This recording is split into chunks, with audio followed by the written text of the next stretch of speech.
नमस्कार बंधुरा आबार एकटी नतून पर्वे शानवी कुकिंग ब्लगे आपनादेर सबाइके स्वागत जानाई।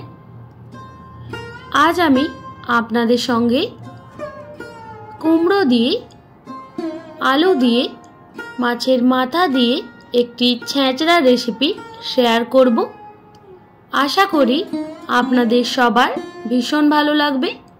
यदि भालो लेगे थाके एकटी लाइक और बंधुदेर संगे शेयर करे देबेन और एई रकमई नित्य नतून रान्नार आपडेट पेते शानवी कुकिंग ब्लग चैनलटिके सबस्क्राइब करे पाशे थाकार अनुरोध रइल। कुमड़ो आलू माछेर माथा दिए छेंचड़ा बानानोर जोन्नो प्रथमे आमी एकटा छोटो साइजेर कुमड़ो नियेछि। कुमड़ोर खोसा भालोभाबे छाड़िए এইভাবে টুকরো করে কেটে নিতে হবে। কুমড়োর পরিমাণটা আপনারা কমিয়ে কিংবা বাড়িয়ে নিতে পারেন। এইভাবে বাকি কুমড়োটা কেটে নেব। এরপর দুটো মিডিয়াম সাইজের আলু নিয়েছি। আলুর খোসা ভালোভাবে ছাড়িয়ে একইভাবে ছোট টুকরো করে কেটে নেব।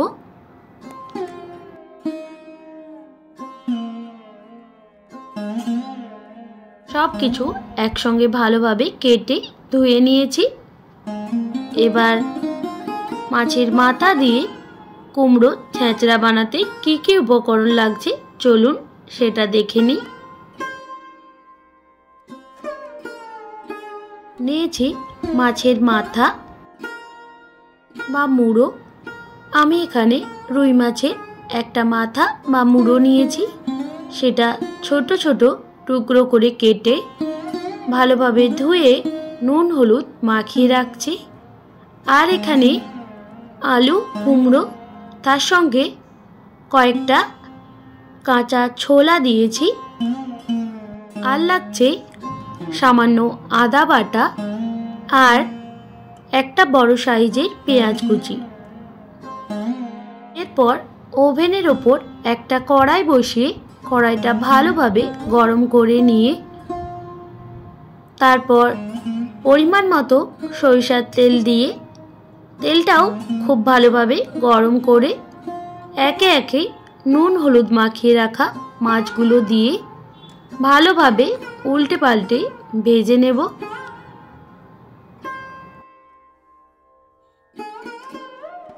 এক সাইড ভালোভাবে ভাজা হয়ে যাওয়ার পর আবারও অন্য সাইডটা উল্টে ভালোভাবে ভেজে নেব। মাছগুলো একদম কড়া করে ভেজে নেব। ঠিক এই রকম ভাজা হয়ে গেলে মাছগুলো নামিয়ে রাখব। এরপর ওই তেলে দুটো শুকনো লঙ্কা একটা তেজপাতা আর হাফ চামচ মতো পাঁচফোড়ন দিয়ে পাঁচফোড়নে যখন একটা মিষ্টি সুগন্ধ আসবে সেই রকম সময় মতো পাঁচফোড়ন ভেজে নেব। পাঁচফোড়ন ভালোভাবে ভেজে নেওয়ার পর কেটে রাখা পেঁয়াজ কুচি দিয়ে পেঁয়াজগুলো ভেজে নেব। পেঁয়াজ কুচি দেওয়ার পর স্বাদ মতো নুন দিয়ে পেঁয়াজগুলো ভাজতে থাকবো। আর এখানে বলে রাখি আপনাদের যদি পেঁয়াজটা অপছন্দের হয় তাহলে পেঁয়াজটা স্কিপও করে দিতে পারেন। আর একইভাবে আপনারা নিরামিষ কুমড়োর ছ্যাঁচড়াও বানাতে পারেন। সেক্ষেত্রে মাছের মাথা আর পেঁয়াজটা স্কিপ করে দেবেন। বাকি সব একই পদ্ধতিতে বানাবেন। পেঁয়াজটা হালকা ভাজা হয়ে যাওয়ার পর হাফ চামচ মতো হলুদ গুঁড়ো আর হাফ চামচ মতো লঙ্কা গুঁড়ো দিয়ে দিলাম। আর দিয়ে দিলাম হাফ চামচ জিরের গুঁড়ো। এবার আবারও সব কিছু একসঙ্গে মিক্স করে নিলাম। ঝালের পরিমাণটা আপনারা কমিয়ে কিংবা বাড়িয়ে নেবেন। মশলা ভালোভাবে কষানো হয়ে যাওয়ার পর কেটে রাখা আলু, কুমড়ো আর ভেজানো ছোলা সব একসঙ্গে দিয়ে মশলার সঙ্গে মিক্স করে একটা ঢাকনা দিয়ে ঢেকে এটা সেদ্ধ হতে দেব। এইভাবে প্রায় গ্যাসের ফ্লেমটা হাই রেখে 3 থেকে 4 মিনিট মতো রেখে দিয়েছিলাম। তারপর ঢাকনা সরিয়ে ভালোভাবে মিক্স করে আবারও ঢাকনা দিয়ে ঢেকে এইভাবে 3 থেকে 4 বার মতো নাড়াচাড়া করে নিলেই দেখবেন কুমড়ো আলু অনেকটাই সেদ্ধ হয়ে গেছে।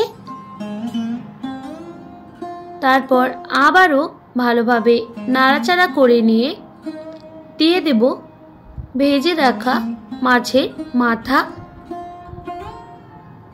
এবার আবারও সব কিছু একসঙ্গে মিক্স করে নিতে হবে।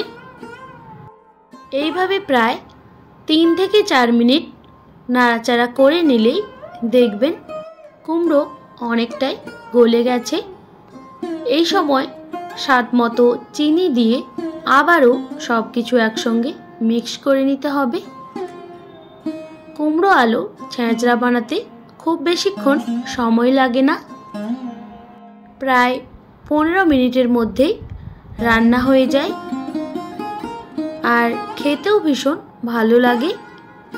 এটা আপনারা ভাত, রুটি, পরোটা সব কিছুর সঙ্গেই খেতে পারেন। কুমড়োর ছেঁচড়া সম্পূর্ণভাবে রেডি। একটা পাত্রে সার্ভ করে নিয়েছি। আপনারাও এইভাবে বাড়িতে অবশ্যই ট্রাই করবেন আর জানাবেন আপনাদের কেমন লেগেছে আর আমার রেসিপিগুলি আপনাদের কেমন লাগে সেটাও অবশ্যই কমেন্ট করে জানাবেন। যদি ভালো লেগে থাকে একটি লাইক আর বন্ধুদের সঙ্গে শেয়ার করে দেবেন আর আমার চ্যানেলটি সাবস্ক্রাইব করে পাশে থাকার অনুরোধ রইল আর বেল আইকনটাও অবশ্যই প্রেস করে দেবেন যাতে নিত্য নতুন রান্নার ভিডিওগুলি আপনাদের কাছে পৌঁছে যায়। আপনারা সবাই খুব ভালো থাকবেন, সুস্থ থাকবেন। আপনাদের মূল্যবান সময় এতক্ষণ আমার সঙ্গে থাকার জন্য সবাইকে অনেক ধন্যবাদ। ফিরে আসছি আবার নতুন কোনো রেসিপি।